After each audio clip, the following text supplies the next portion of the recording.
नमस्कार एंड जय हिंद। आप सबका स्वागत करती हूँ मैं शशि द्विवेदी, आपके अपने ही चैनल जिसका नाम है बायोसाइट। और आज हम लोग रिवाइज करेंगे ओबेलिया वर्सेस आरेलिया, मतलब ओबेलिया और आरेलिया के डिफरेंस को जानेंगे।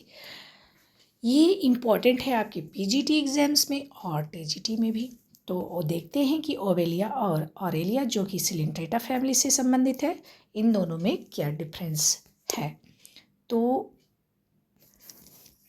exploring the distinct biological path of two Cnidarian genus. The colonial obelia, colonial obelia है, obelia कैसा है, colonial है, obelia colonial obelia जिसको कहते हैं सीफर, इसका नाम है सीफर। एंड द सॉलिटरी जो कि अकेले रहता है ऑरेलिया, इसको कहते हैं moon jelly.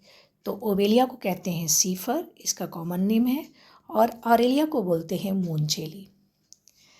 Highlighting divergent dominant life stage, reproductive strategies and specific larval development.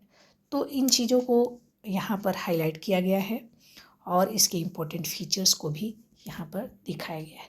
तो चलिए हम लोग इसको देख लेते हैं। ओबेलिया का स्ट्रक्चर ये सामने है आपके, ये ओबेलिया का कॉलोनी है, इसको सीफर कहते हैं। और डोमिनेटिंग लाइफ फेज इसका पॉलिप है, डोमिनेंट कॉलोनी। ये देखिए पॉलिप ट्री लाइक स्ट्रक्चर है, पूरा एकदम ट्री जैसा बनाता है। और रिसेंबल टीनी ट्री, छोटे से ट्री जैसा स्ट्रक्चर है पॉलिप का। और इसका जो डोमिनेटिंग फेज़ है वो पॉलिप है, सॉरी ओबेलिया का पॉलिप फेज़ डोमिनेटिंग है। जो आपके सामने है ये पॉलिप फेज़ है।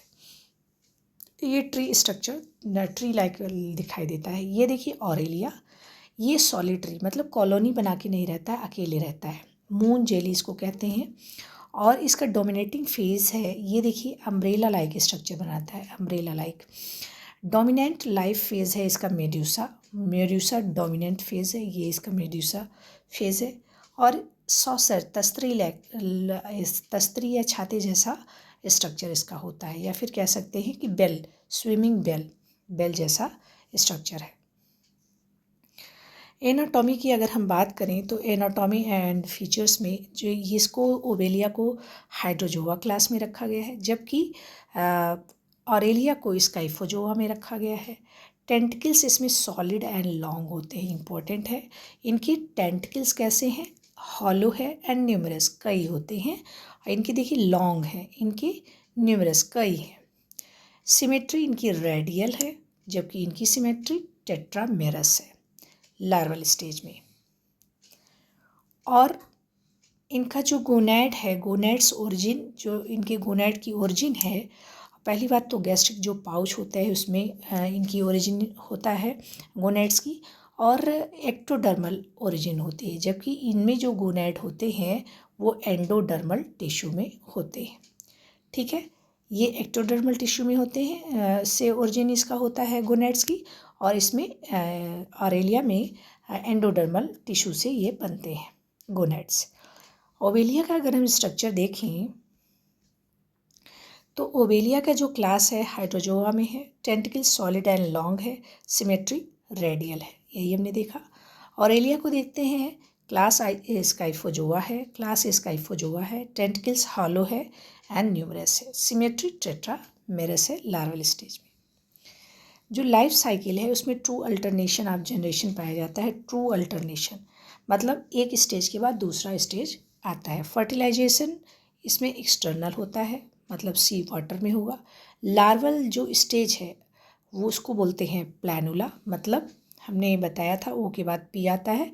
तो ओबेलिया में प्लानुला लार्वा है, और ये जो प्लानुला लार्वा है वो सॉलिड है, जबकि ऑरेलिया में क्या होता है, रेड्यूस्ड पॉलिप स्टेज रेड्यूस होता है। फर्टिलाइजेशन इंटरनल है, गैस्ट्रिक पाउचेस में फर्टिलाइजेशन होता है, और इसमें कहाँ है, सी वाटर में होता है, बाहर होता है, एक्सटर्नल होता है। इनका जो लार्वा स्टेज है वो हालो है, प्लानुला हालो है, और इफाइरा लार्वा पाया जाता है। तो इससे याद कर सकते हैं OP, ओबेलिया में प्लानुला है और इफायरा में कौन सा लार्वा है, आरेलिया में इफायरा लार्वा, इसको याद रखना है।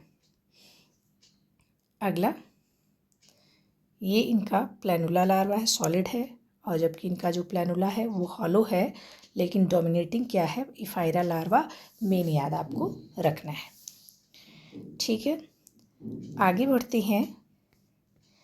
ये इसके बाद यंग फॉर्म बनता है, हाइड्रुला।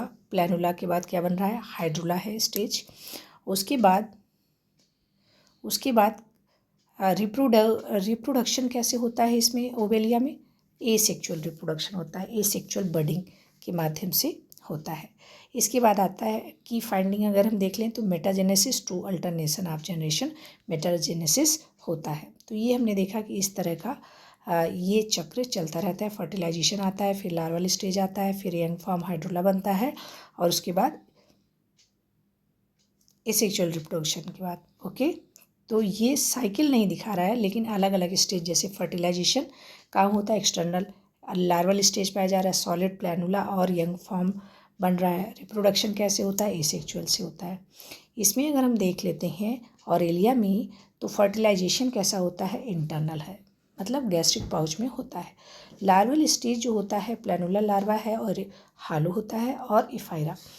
यंग जो फॉर्म होता है, यंग फॉर्म, जैसे इसमें यंग फॉर्म हाइड्रोला था, इसमें ओवेलिया में यंग फॉर्म कैसा था, वो हाइड्रोला था, जबकि ऑरेलिया में यंग फॉर्म जो बन रहा है, यंग फॉर्म है, उसको बोलते हैं स्काइफी स्टोमा।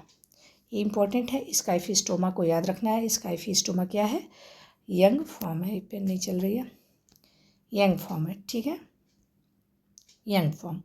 अच्छा, इसलिए नहीं चल रही, ओके।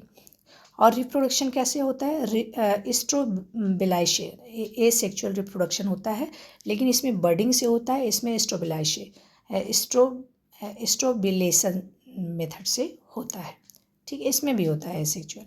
और की फाइंडिंग अगर देखें, इंपॉर्टेंट चीज़ की अलग क्या है, तो हाईली रेड्यूस्ड पॉलिप स्टेज, जो पॉलिप स्टेज है, इसमें हाईली रेड्यूस है। तो पॉलिप ओवेलिया में डोमिनेटिंग है, ऑरेलिया में बहुत ही रेड्यूस्ड स्टेज है, इम्पॉर्टेंट है गैस्ट्रिक पाउच में। और इनका जो यंग फॉर्म है, स्काइफी स्टोमा है, इनका यंग फॉर्म हाइड्रुला है। इस तरह से हमने बहुत थोड़े ही समय में पूरा ओवेलिया और आरेलिया के बीच का डिफरेंस देख लिया है, इसके नाम देख लिए हैं। तो ऐसे ही हम छोटे छोटे वीडियोज़ लाते रहेंगे और कॉन्सेप्ट के साथ इसको डिस्क्राइब करेंगे। तो आप पढ़ते रहिए, हंसते रहिए, मुस्कुराते रहिए, और क्वेश्चन को सॉल्व करते रहिए, जो कि हम फ्लैश कार्ड या फिर क्विज के माध्यम से या फिर मॉडल पेपर जो देते हैं, जो प्रोवाइड कर रहे हैं, ये वो सारे जो है जो हमारे सिलेबस दिए हुए हैं पीजीटी के और जीआईसी, उसी से हम ले रहे हैं। और जो एमसीक्यू बना रहे हैं वो या एनसीईआरटी से है, यूथ कंपटीशन और घटना चक्र, इन बस 2-3 सोर्सेज हैं जिनसे बनाए जा रहे हैं। तो आप इसको लाइक करिए और शेयर करिए अपने दोस्तों के साथ। फिर मिलेंगे अगले वीडियो में। थैंक यू, जय हिंद, बाय बाय।